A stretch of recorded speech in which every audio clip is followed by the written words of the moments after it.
अस्सलामुअलैकुम। Principal and techniques in कम्बिनेटोरीज का हम chapter number 1 permutation and combination discuss कर रहे थे। हमने लास्ट लेक्चर में एग्जांपल नंबर 1.4.3 का पार्ट नंबर 1 एंड 2 डिस्कस किया था।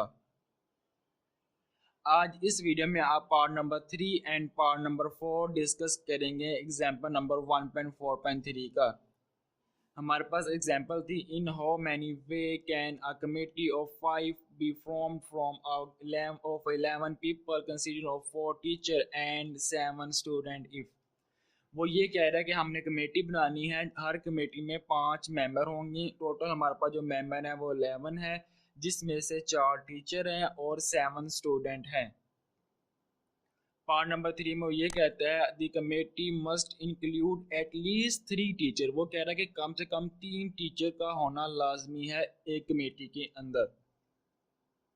इसके 2 केस बनेंगे। पहले केस ये होगा जिसमें हमने 3 टीचर का मतलब रखेंगे। दूसरा केस ये होगा जिसमें हम 4 टीचर होंगे, क्योंकि इसमें एटलीस्ट 3 टीचर का है।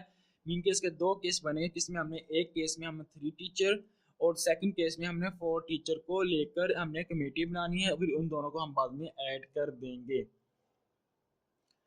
एटलीस्ट 3 टीचर मीन के 3 और मोर देन 3 टीचर, मीन के 3 और 3 से ज़्यादा का ये बात कर रहा है। एटलीस्ट का मतलब ये होता है यहाँ 3 टीचर होंगे या फिर 3 से ज़्यादा होंगे, इन दोनों कंडीशन होंगे।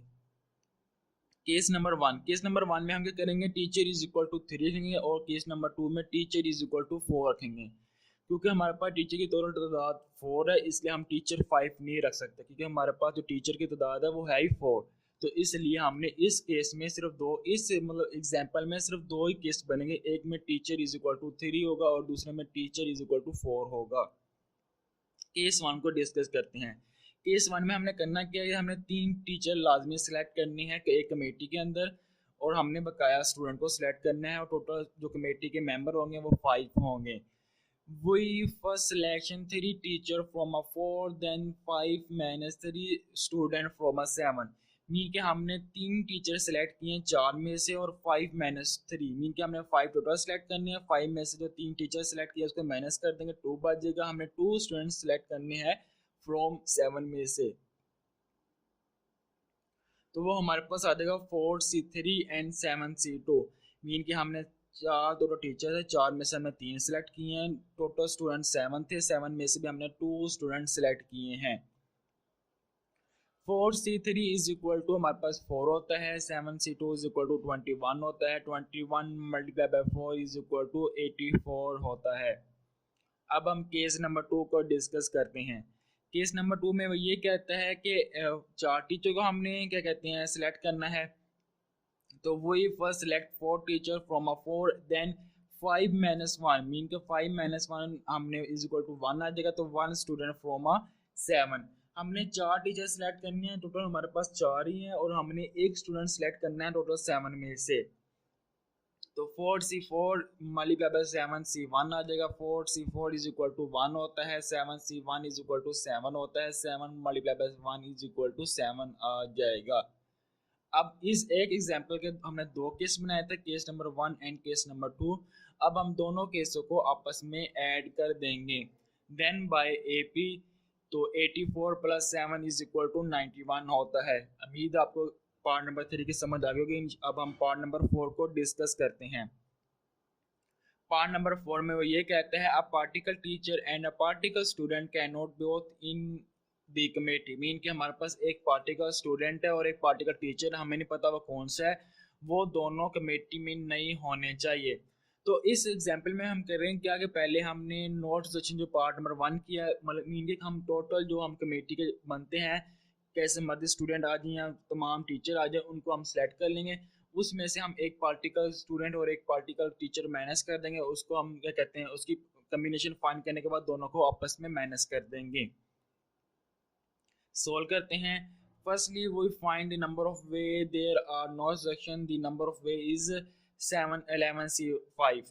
क्योंकि हमने कैसे मर्जी हम इसको पहले हम क्या कहते हैं, नो रिसेशन के लिहाज से मिलकर हम कैसे मर्जी सेलेक्ट कर सकते हैं। टोटल हमारे पास 11 है, 11 में से हमने 5 सेलेक्ट करनी है। वो टीचर भी हो सकते हैं जिसमें, और स्टूडेंट भी कितने मर्जी हो, हमें कोई इसमें कोई गर्ज नहीं है, हम कैसे मर्जी सेलेक्ट करें। तो 7C11 11C5 आ जाएगा। तो 11C5 इज इक्वल टू 462 होता है। हमने इस एग्जाम्पल का पार्ट नंबर 1 पे भी हमने ये डिस्कस किया था। Second, we find the number of a particular student S and a particular teacher T are both include committee। अब मैं क्या कर रहा हूँ कि मैंने नोट बोर्ड इन कमेटी फाइंड करना था। मैं दोनों को एक कमेटी के अंदर पहले से शामिल कर रहा हूँ। मैं पहले से शामिल कर लूँगा उस कमेटी के अंदर, मीन के मैंने दो जनों का एक स्टूडेंट है और एक टीचर है, उनका मैंने पहले से सिलेक्ट किया है। मीन के अब मैं टोटल 5 सिलेक्शन करनी थी, 5 में से 2 मैंने पहले सिलेक्ट कर ली। अब जो टोटल मैंने सिलेक्शन करनी है वो सिर्फ 3 बंदों की करनी है, इसलिए मैंने 11-2 और 5-2 कर दिया, क्योंकि मैंने एक स्टूडेंट जो है S और एक टीचर जो T है उनको मैंने ऑलरेडी सिलेक्ट कर लिया है इस कमेटी के अंदर। फिर मैं 11-2 और 5-2 कर दिया। 11-2 इज इक्वल टू 9 होता है और 5-2 इज इक्वल टू 3 होता है। 9C3 इज इक्वल टू 84 होता है। अब जो 84 जवाब है, इसमें जो पार्टिकल टीचर है और पार्टिकल स्टूडेंट दोनों इस कमेटी में ऑलरेडी शामिल है। अब मैं करूँगा क्या कि जो 84 जवाब है इसको मैं माइनस कर दूंगा 462 से। जो हमारे पास जवाब आ जाएगा उस जवाब में हमारे पास क्या होगा, particle teacher and particle student दोनों can not both not in a committee, mean के दोनों कमेटी के अंदर शामिल नहीं हो गए। तो number of way from a committee of 5 which can not be both in a committee, mean के 5 की हमने सेलेक्ट करनी है जिसमें से हमारे पास एक पार्टिकल टीचर और एक पार्टिकल स्टूडेंट दोनों कमेटी के अंदर शामिल ना हो। तो 462 माइनस 84 इज इक्वल टू 378 आ जाएगा जवाब। तो हमने उम्मीद है आपको ये एग्जाम्पल नंबर 1.4.3 की समझ आई होगी। इंशाल्लाह नेक्स्ट वीडियो में नेक्स्ट एग्जाम्पल के साथ आपसे मुलाकात होगी। तब तक अल्लाह हाफिज़।